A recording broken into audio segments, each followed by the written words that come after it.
Tak ada rumah, 4,5 kilo anak. Besar lagi anak dia.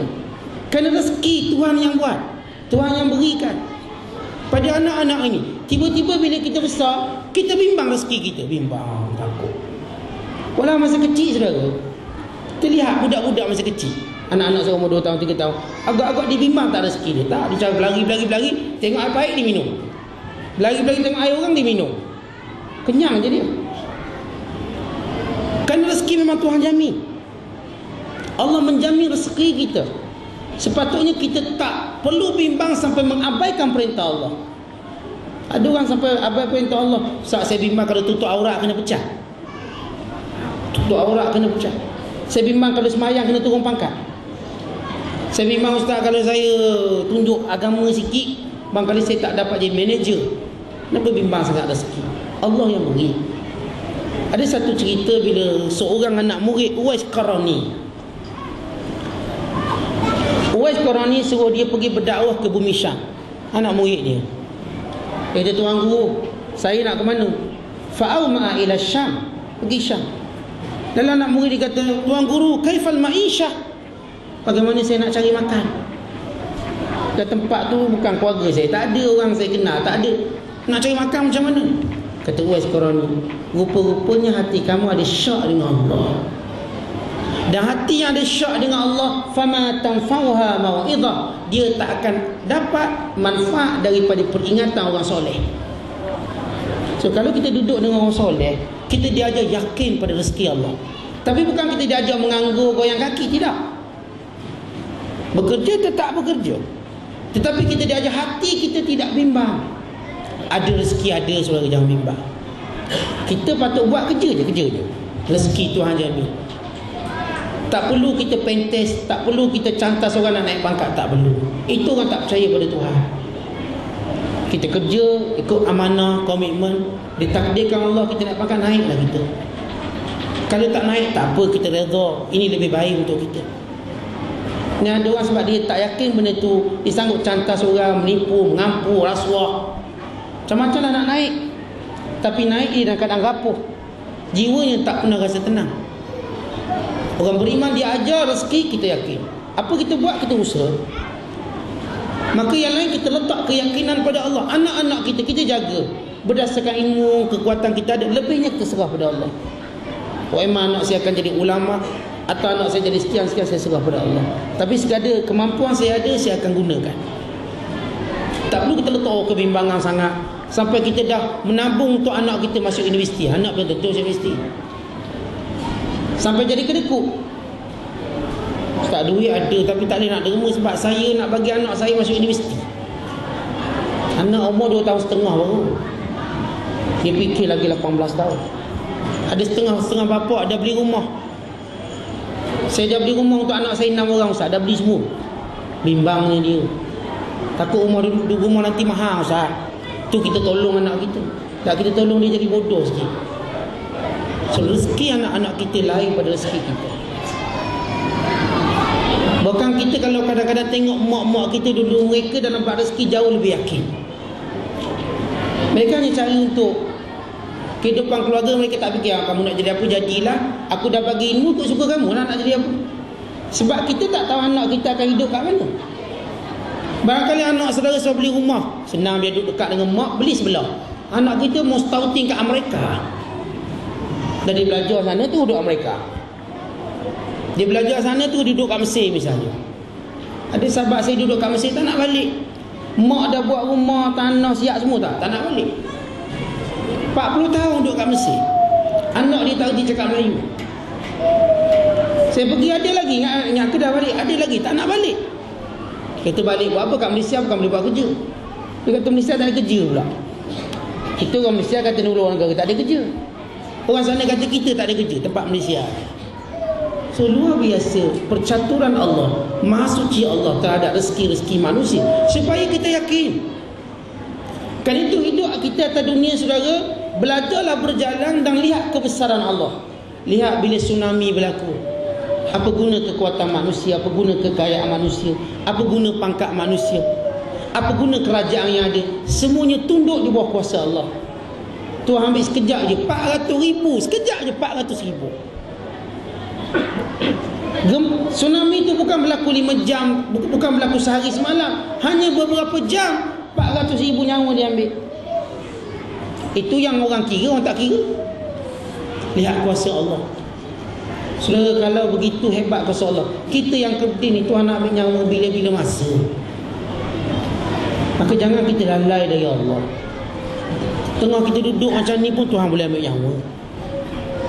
Bukan kita seorang, semua ni Tuhan ambil, boleh. Sekelip mata berlaku. Sehingga tsunami tu orang tak tahu siapa mati dulu. Siapa tahu siapa mati? Tak. Yang orang tahu 400,000 sekentak mati. Kalau kita mengaji bab faraid, saudara, syarat nak dapat pusaka mesti kita tahu siapa mati dulu.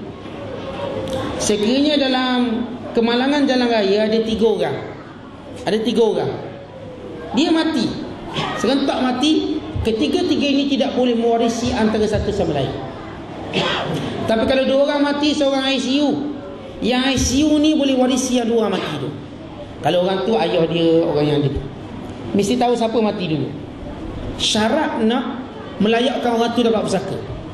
Kalau dia mati serentak, semua tak dapat pusaka, maka berpindah pada orang hidup yang ada. So tsunami tu 400,000 mati serentak, seorang pun tak tahu siapa mati dulu. Orang tahu ni mati dulu tak? Serentak. Kan itu dalam perbahasan kitab tauhid disebut bagaimana malakul maut mengambil nyawa serentak. Bagaimana? Kita tahu setiap orang dicabut nyawa oleh malakul maut. Malakul maut cabut nyawa kita seorang. Baik, kalau cabut seorang sama seorang, kita tak ada muskil. Tapi bagaimana malakul maut cabut nyawa kita serentak ni? Sebab kita duk bayang malakul maut ni macam badan kita. Sebab tu kita ingat payah. Malakul maut boleh mencabut, bukan kata 400 orang, satu dunia serentak boleh. Satu dunia serentak. Sebagaimana berlaku dalam hari kiamat, peristiwa kiamat. Serentak belaka mati. Sehingga tidak boleh tahu siapa dulu. Soalnya ada suatu penemuan di Eropah, fosil manusia. Satu kajian tentang manusia yang pernah wujud dahulu. Mereka jumpa suatu tempat mayat-mayat yang bergelimpangan. Tapi saudara, mereka melihat mayat bergelimpangan ini tengah masing-masing komitmen kerja. Ada tengah makan, mati. Ada tengah bekerja, mati. Ada dengan semua posisi kerja. Mereka jumpa mayat ni untuk beritahu kepada kita, oh, jangan ingat ada waktu aman mati takkan berlaku. Saat masa makan dia tak ambil nyawa kot. Siapa cakap? Saat masa kita semayang tak ambil. Siapa cakap? Saat takkan masa bilik air pun dia ambil. Siapa cakap tak ambil? Dalam semua masa waktu, dalam semua tempat, malakul maut suruh dia jenguk kita 5 kali sehari. Kalau Tuhan perintah ambil kat tanda kita ambil. Tengah terang dia ambil. Kita tengah tahi keluar nyawa. Tengah tu. Ni tengah makan dia ambil nyawa. Sebelum sempat disuap, ambil nyawa. Tengah main, baru nak smash, nak jampi smash, mati. Malakul maut smash dulu dia. Sebelum dia smash bola. Dalam hadis yang sahih tentang tanda-tanda kiamat, tengah lipat baju, tengah lipat. Seorang penjual dan pembeli, Nabi gambarkan tentang kematian mengejut. Si pembeli tak sempat ulur duit, mati. Dan si penjual tak sempat lipat kain, mati. Nak beli, yang ni nak lipat barang, nak masuk dalam dalam plastik, yang ni nak ulur duit. Dua-dua mati sebelum sempat melaksanakannya. Kan itu sebab bila kita baca surat khabar, cuba saya baca cerita-cerita orang mati.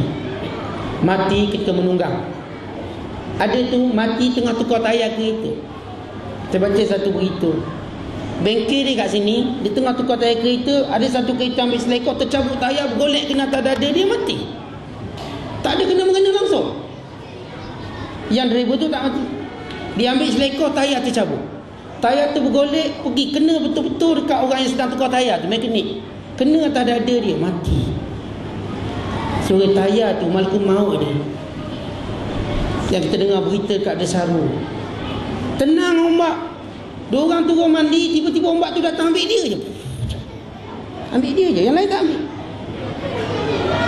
Cerita sahabat masa kami kat Mesir, beberapa kawan saya mati dalam peristiwa dah masuk Sarawak Rabah Malaysia. Kawan-kawan yang sekali pergi haji dengan saya, sempatlah saya beramah dengan dia, bertemu dengan dia. Kemudian saya balik awal sikit, saya dapat berita mati sahabat saya 2 orang.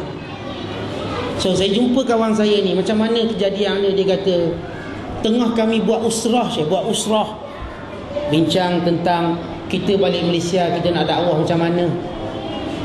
Maka kami pun masuk dalam air laut di Kafrul Syekh, pimpin tangan bai'ah bahawa kami balik Malaysia akan berjuang, akan berdakwah. Tiba-tiba datang ombak, ambil 2 orang kawan kami, dah ambil. Mati 2 orang. Ambil dia je. Yang lain selamat. Yang selamat jangan anggap hero. Bak mati so tak ada hero. Cuma awak belum lagi mati. Kalau kita kena tembak, kena tak mati. Oh, tengok hero memang tak mati. Tak mati lagi. Jangan kita diumpan dengan cerita hero tak mati. Hero tetap mati. Manusia tidak ada atas dunia ni watak hero, tak ada. Dengan maksud kebal dari kematian. Hatta Nabi kita, makhluk yang paling disayangi oleh Allah pun mati. Ni sehebat-hebat hero ni. Kerana sifat dunia ialah memisahkan kita. Kullu nafsin dha'iqatul maut. Setiap bernyawa pasti akan mati. Kerana itu saudara, lihatlah kebesaran Allah. Kalau kita tak mampu tengok yang lain-lain, lihatlah kebesaran Allah pada kematian setiap makhluk. Bahawa kita juga tidak akan terlepas daripada melihat kebesaran Allah pada hari yang mata kita akan melihat malakul maut. Hari ini ustaz-ustaz kita cerita, esok kita akan tengok sendiri rupa malakul maut. Dan semua orang ada janji dengan malakul maut. Semua orang. Saya dan tuan-tuan ada janji dengan malakul maut. Saya dan tuan-tuan ada janji dengan kematian. Walau apapun usaha saya untuk tidak mati, walau ramai mana pun kawan saya untuk menghalang kematian, dia tidak akan mampu dilakukan. Kelak mata kita akan terbeliak melihat kematian kita, melihat bagaimana roh kita keluar. Dan saudara-saudara kita sudah melaluinya, mak ayah kita sudah melaluinya, datuk nenek kita sudah melaluinya. Maka kini tiba giliran kita. Kerana itu bersiap siaga untuk masa dan untuk suasana begini dengan amal yang soleh. Kerana itu peristiwa Isra' Mi'raj bukan sekadar kita melihat dengan pandangan sejarah, tapi kita lihat dengan pandangan iktibar dalam hidup kita. Sebab tidak ada kejadian yang berlaku pada Nabi SAW, melainkan dia adalah contoh tauladan terbaik bagi orang yang ingin mengikut atau ingin kembali bertemu dengan Allah dengan keadaan diredai dan dengan keadaan redha, sebagaimana firman-Nya, ya ayyatuhan nafsul mutmainnah irji'i ila rabbiki radiyatan mardiyah fadkhuli fi ibadi wadkhuli jannati. Wahai jiwa yang tenang, kembalilah pada Tuhanmu dalam keadaan redha dan diredai. Jadikanlah kamu semua hamba-hambaku dan masuklah kamu semua dalam syurgaku. Saya rasa sekadar itu. Mudah-mudahan ada perkongsian, ada kebaikan pertemuan kita pada malam ini yang akan menjadikan sebahagian daripada amalan kebaikan kita yang memberatkan timbangan kita di hari akhirat kelak. Semoga Allah terus melembutkan hati kita, membuka hidayah untuk kita dan taufik, dan kita menjadi manusia yang senantiasa diridai oleh Allah Ta'ala.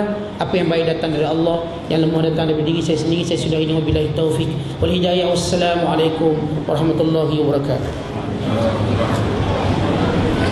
Bismillahirrahmanirrahim. Alhamdulillahirabbil alamin.